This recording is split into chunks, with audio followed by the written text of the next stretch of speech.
We think about February 1, we remember the four men who took a seat at the all-white Woolworths counter, but we don't often hear about the people who witnessed it. This is such an interesting story we're bringing you now. Our Kelsey sat down with a former Woolworth employee to hear what it was like to watch history happening.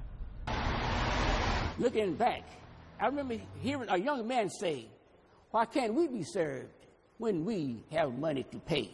In his own words, Charles Best uses his poetry to reflect on a day that we now read about in history books. Young man behind the counter there, that's me. Except Charles, a busboy at Woolworth, lived it, watching four black men take a stand by taking a seat. They were asked to leave, and they didn't get up. That's when a waitress walked up to him and said, "We don't serve colored folks here." Charles says he didn't think much of it on that first day, but when they returned on day 2, I was really proud for him. but showing his support, it wasn't allowed, as his manager told him. Don't say nothing to him.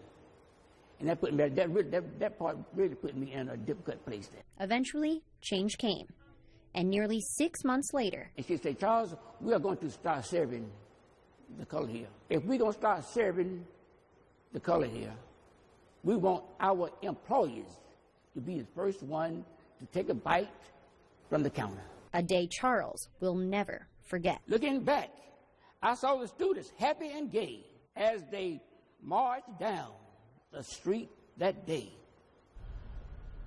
And Charles says remembering the day he was able to eat at that counter makes him emotional. It is a day he is still proud of. It's so interesting to think about.